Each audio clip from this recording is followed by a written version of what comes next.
In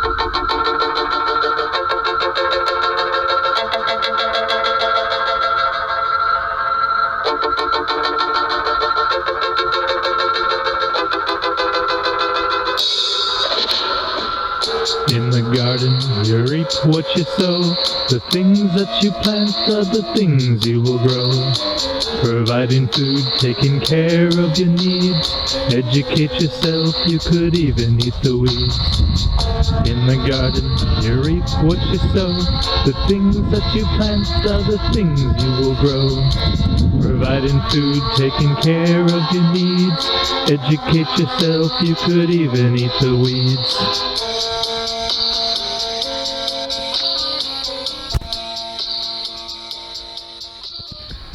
Alright guys, Papa Pepper, Abundant Harvest Homestead, back once again in my natural environment, the garden, and today I've been wanting to do this video for a while. I just had to get the time to do it in the right kind of weather. It's a little cold, it's a little windy, but sun is shining. I think we're going to be good, and I have a very interesting area right here because the whole thing just appears to be a pile of weeds in an area of my garden that I've not worked through yet.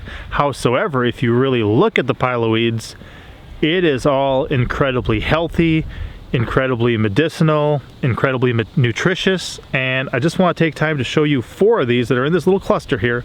To a lot of people this would just look like nothing, you know, it would look like a waste of space because they'd probably prefer grass or something, but when you look at it, it is absolutely amazing. So check this out. So in this tiny little area here, we have some purple dead nettle, we have some Carolina geranium, we have some chickweed, and we also have creeping Charlie.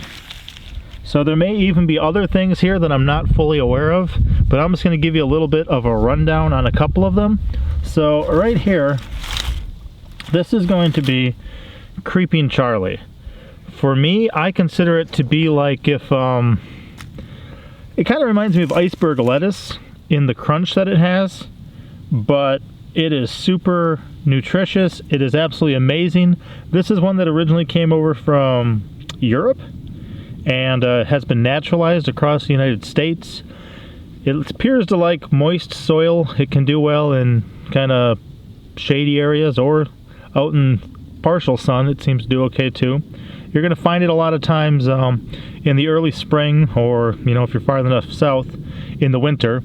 It is very high in vitamins A, B, and C. It's got vitamin D, calcium, potassium, iron, phosphorus, zinc, copper, manganese, sodium. It is absolutely amazing. I like using it as a base for a salad because it's just kind of, like I said, it's reminiscent of iceberg lettuce. If you let it get kind of too late in the year or something, it's going to kind of be more stringy and a little less palatable, but it is absolutely amazing. It's been used as a pain reliever, an anti-inflammatory, for skin treatment, and because of the skin treatment stuff, it's been used in a lot of salves and soaps. It actually has saponins in it, which saponins kind of make a soapy lather, a foamy lather when mixed with water and stuff like that. So kind of like a yucca will do the same thing. You can make cordage out of yucca leaves, and then when you rub them in water, it's kind of like soap on a rope, or rope that is a soap. But yucca, licorice, ginseng, soap bark tree, horse chestnuts are all going to be high in saponins, and people will actually add this to soap sometimes too, just because of how it helps the skin, is beneficial for the skin.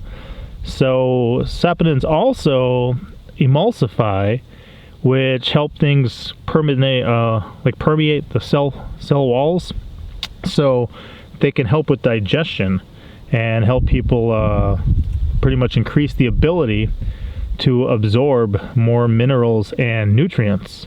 So it's been used to help digestion. It's good for the kidneys. It can help lower cholesterol and also lower cancer risks. So chickweed, if you're not familiar with it, here's kind of what it looks like when it's not flowering. It's spreading out across this area here. I guess we're getting some shade on this part of the garden now. I'm gonna eat a little bit of it just because I don't want to have a handful of it and not eat it. So anytime Mmm. Mmm. Man. If you had just like a hint of like Italian dressing, that would be so good. Those are one of the ones that I like to just munch on if I'm out working somewhere and it's there. Always with wild edibles, learn about them. Find someone in your area who knows about them, have them show you, get to learn the sight of them, the scent of them, the flavor of them. Make sure you know what you're dealing with. And then some of them you have to be careful too. One of the interesting things about people is that when they try to adjust to a more foraging lifestyle, oftentimes their body has a hard time adjusting to all of the nutrition because we're so used to eating such, you know, processed and, you know, like even like enriched white bread. They rob everything of what it has, and then they have to enrich it just to make it up to, like, you know, a decent food level again, so that it's got something in there that's good for you to eat.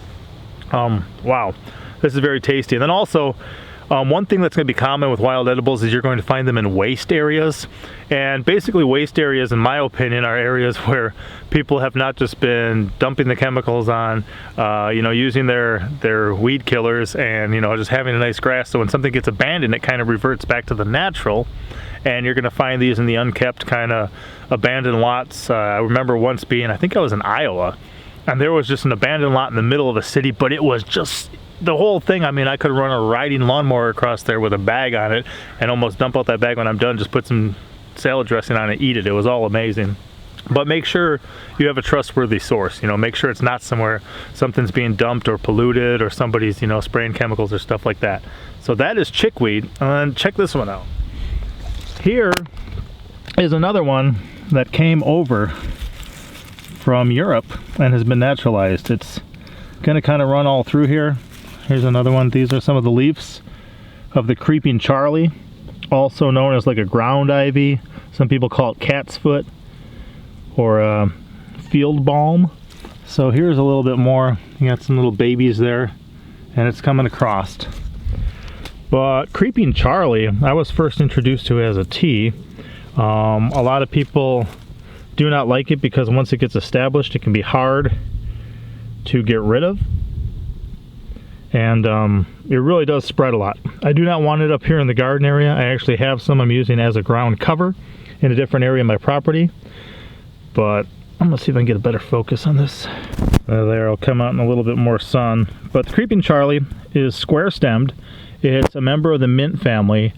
I find it by some of the local lakes and ponds, parks, and it likes moist soil. You can find it year-round. Kind of the chickweed's going to be kind of a more early in the spring thing, and then as you hit summer, it's going to be more rare to find, more stringy. But this stuff you can find year-round. It's a member of the mint family, like I said, but it does not have like a minty flavor. It's got a strong pungent odor. I can smell it. Sometimes we'll be walking somewhere and all of a sudden you smell it because you're crushing the stems. And if you're familiar with the scent, you'll kind of always remember it. So this one actually used to be used by like the Saxons when they would make ale before they started using hops to brew beer and stuff like that. It's an expectorant, a diuretic, a astringent that we use as a poultice for bruises. It can help with the gastrointestinal. It's a stimulant for your whole kind of digestive system there. They've used it to treat headaches and coughs. It is considered toxic to horses and cattle, and it may irritate the kidneys and intestines, but a lot of people do use it in either raw or cooked or in teas. Like I said, teas was the first place I learned about it. So besides the medicinal stuff, you know, people do eat it. And the only thing I can really find as far as the nutritional value and content on it is that it's very high in vitamin C, and people have used it to treat scurvy or prevent scurvy. So creeping Charlie, I'm happy to have it on the property. So if we look here, this is going to be Carolina geranium, also called Carolina cranesbill. It's got some very interestingly shaped leaves. It will have some little flowers, and the seed pods are kind of these long stork-like or crane-like bill-looking guys. So, this is one that's actually native to the U.S., as the name kind of Carolina geranium may suggest. It does do well in poor soil, so if you have somewhere that's like clay, which is what we have a lot of, it'll do there, but it doesn't like a lot of competition. And of course, waste areas again. There are a lot of states that consider it to be invasive, so beware of that. And there's actually just a couple varieties of it. This is another one, and I mean, if you think about this, guys, it is anti-inflammatory, antioxidant, antibacterial, antifungal. I mean, can you imagine if people ate stuff like that? It's been used in astringents to help treat wounds, infections, sore throats. It's also high in tannins. And yes, most people are going to say all parts are edible. But you will find some sources on the internet that say it's only used medicinally and that you shouldn't eat it. Personally, I've eaten it, never in large quantities, but I've definitely gobbled up these leaves before. As always, I'm not trying to give any medical, nutritional, dietary advice. I'm just kind of sharing some information and some of our journey as we begin to look more at stuff like this as resources and see the benefit here rather than running to some sort of processed food and a bottle of pills every time we have some sort of issue. So the only stuff I could really find about these guys too is that's just high in vitamin K. So Carolina geranium, a very interesting leaf. There is what would it be called? I think creeping buttercup is going to be something that looks somewhat similar as far as some are concerned, but it'll have a yellow flower, and that is a poisonous plant. So you always got to watch out for poisonous ones. You know, you don't want to think you found some purslane and have some spurge or something like that. You got to know about the lookalikes too. And then the other one growing here, you can't tell as much because of the coloration of it right now. It's young, but this is purple dead nettle. I've actually let some grow in one of my beds that I'm going to show you instead, just so you see when it's a little more mature, and then the name purple dead nettle will probably make a little more sense to you. So here we go with some purple dead nettle. Another square-stemmed member of the mint family, originally native to Europe. It has been naturalized after it was introduced to the United States, so it just kind of staked its own claim and does well now, and you can find it about everywhere. If you look here, you can see the purple color of the leaves. You can see the flowers coming in. So this is one, it's very similar to henbit, and I know I see henbit all the time. I'm just not sure if I have any actually growing up here in the garden. But you can find henbit and it growing in the same areas a lot of times, and they're rather similar. So this is, like I said, a member of the mint family, and although it's called dead nettle, it's not related to the stinging nettle because it doesn't have any of the little stingers. It's in a different family. They just call it dead nettle. It is pretty much going to be found in the winter or spring. This stuff will disappear by later in the year. I've seen people actually with their gardens pretty much use it as a winter cover crop, and then it goes to seed, it dies out, all this biomass gets added to the soil, your regular plants come up, and then you know, the next winter it'll come growing in again. It's a very good plant for bees, and as far as using it medicinally, this is going to be an anti-inflammatory, an antibacterial, an antifungal. The seeds are high in antioxidants. It's a diuretic and astringent. It can help stop bleeding. It's been used to treat cuts and wounds. So the leaves are the edible part on these. It's got a slightly kind of a fuzzy texture to it, but people, you know, will just eat it foraging. That's what I do a lot. They'll add it to salads or smoothies or soups or teas. I definitely enjoy it. I like having it around. I like seeing it. It's considered to be a highly nutritious plant. It's high in vitamin C, iron, and fiber, and it's one that I like to see around. If you look, it's kind of all spreading out from a couple little sources, but it is packed in there rather tight and just kind of sprawling out from there. And then all these little flowers, which is rather similar to henbit too, will have little seeds. Well, like I said, guys, just to have so much potential be right here. And as I'm walking around, I also see things like rabbit tobacco. I also see things like common yellow wood sorrel. There's a lot of stuff out here, and if we once again familiarize ourselves to the real world around us, we're going to be in a much better position just to kind of reconnect with the created earth, reconnect with the things that were put here rather than the things that we've made.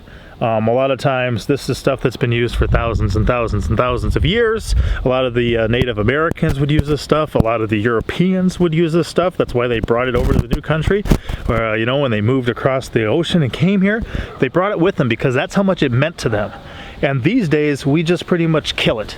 We see it, it's not grass, it doesn't look right in my yard, I'll kill it and I'll mow down, you know, just the grass, which I use for nothing. And I think it's a sad state of affairs where that's where we've reached. If you consider somebody walking down an aisle at a grocery store, you would be hard-pressed to see someone in that type of environment starving to death.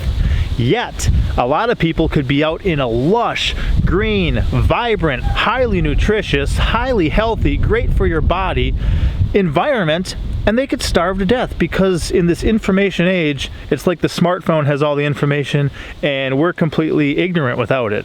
So what we need to do is put this information in our head. You know, God forbid we ever reach the day and age where we can't get to some of the stuff that we're used to getting to, where all of a sudden we need to rely on our you know, survival skills.